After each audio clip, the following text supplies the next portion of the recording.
On utilise tous des applications, tous les jours. Mais ce qu'on sait moins, c'est qu'elles peuvent cacher quelque chose, une sorte de dette. Un coût invisible, oui, mais avec des conséquences bien réelles sur notre expérience. Alors la question se pose, cette application qu'on adore, celle qu'on utilise sans même y penser, est-ce qu'elle pourrait être endettée? C'est une idée un peu folle, non? Eh bien, c'est exactement ce qu'on va décortiquer ensemble. Bon, pour y voir plus clair, commençons par les bases. Une étude récente a mis des mots dessus. La dette technique, c'est en gros tous les petits défauts, toutes les imperfections d'un logiciel qui petit à petit s'accumulent. Et au final, ça rend la maintenance de plus en plus compliquée. C'est un peu le bazar caché sous le tapis, si on veut. Et attention, l'idée n'est pas sortie de nulle part. En fait, ça remonte à 1992, avec un certain Ward Cunningham. C'est lui qui a eu cette analogie géniale. Choisir une solution de facilité, un raccourci, pour aller plus vite aujourd'hui, eh bien c'est exactement comme faire un crédit à la banque. On gagne du temps sur le coup, c'est sûr, mais plus tard il faudra rembourser. Et avec des intérêts, bien sûr, sous la forme d'encore plus de travail. Alors, cette fameuse dette, comment est-ce qu'elle s'installe au juste? Le truc, c'est que c'est souvent un processus très lent, très discret. Au début, on ne voit absolument rien. Ce schéma l'illustre super bien. Regardez, tout part de T1, l'occurrence. C'est le moment où on fait un petit compromis, un petit raccourci, on n'y pense plus. C'est la belle vie. Puis on arrive en T2, la prise de conscience. Là, l'équipe de développeurs commence à sentir que quelque chose coince. Ça devient un peu plus lent, un peu plus compliqué. Mais le vrai moment de vérité, c'est T3, le point de bascule.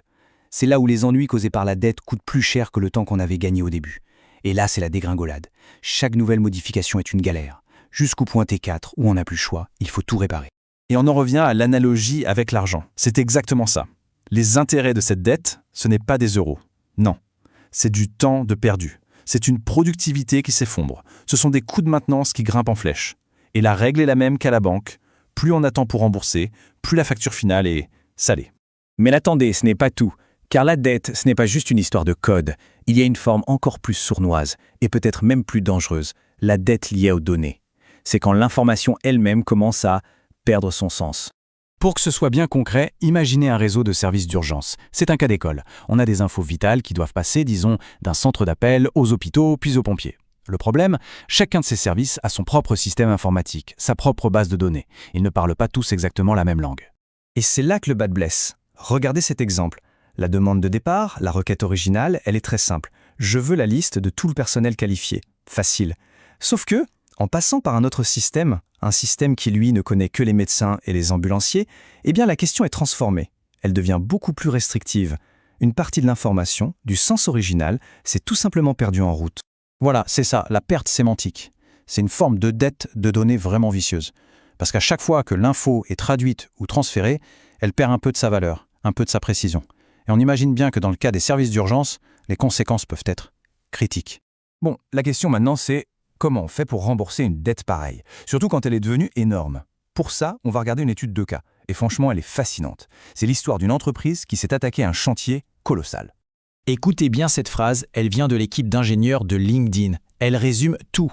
Leur mission, c'était de migrer toutes les données de leur service d'emploi vers un tout nouveau système et le faire sans que personne ne s'en rende compte. C'est littéralement ça, changer les moteurs d'un avion en plein vol. Et les conditions étaient drastiques.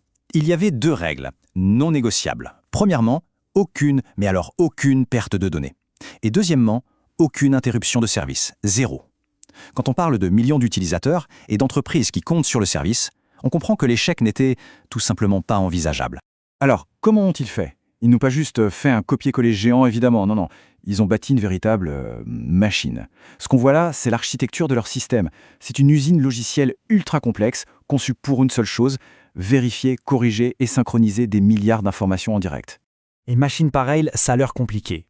Mais en fait, tout son fonctionnement repose sur une idée clé. Une idée déclinée en 3 grands principes. Et ce mot magique, c'est convergence. Tout devait converger. Premièrement, la convergence des données. Le nouveau système devait devenir une copie parfaite de l'ancien. Deuxièmement, la convergence dans le temps. Cette copie parfaite devait se faire quasi instantanément. Et enfin, la convergence du processus d'ingénierie. L'équipe elle-même devait converger vers un objectif de 0 bug. Et le cœur du réacteur, le moteur de toute cette convergence, le voilà, c'est ce qu'ils ont appelé la boucle de rétroaction. Le principe est génial, à chaque fois qu'une donnée changeait dans l'ancien système, elle était copiée dans le nouveau et vérifiée immédiatement. S'il y avait la moindre petite différence, hop, une alerte était lancée et une correction automatique se mettait en place. En gros, c'est un système qui se guérit lui-même en permanence. Et le résultat final? Il est là. 99,999%. C'est le taux de cohérence entre l'ancien et le nouveau système. C'est quasiment la perfection. Ils ont réussi à rembourser une dette technique et de données absolument gigantesque sans que personne à l'extérieur ne sente la moindre secousse. C'est un exploit technique incroyable, c'est certain. Mais au fond, pourquoi est-ce que cette histoire de dette invisible devrait nous intéresser? Quel est l'impact pour nous au quotidien? En fait, c'est assez simple. Toute la différence se joue là. D'un côté, on a une appli qui gère bien sa dette, elle reste fiable, elle peut s'améliorer, proposer des nouveautés. De l'autre côté, on a une appli qui laisse sa dette s'accumuler. Et là, elle devient lente, pleine de bugs, elle stagne. Chaque mise à jour est un enfer, et à la fin, l'expérience devient juste mauvaise. Et ça nous laisse avec une dernière question. Une question à garder en tête. La prochaine fois qu'une de nos applis préférées rame un peu ou qu'une fonction se comporte bizarrement, on pourra se demander « Tiens, quelles sont les dettes invisibles qui se cachent juste là, derrière l'écran ?»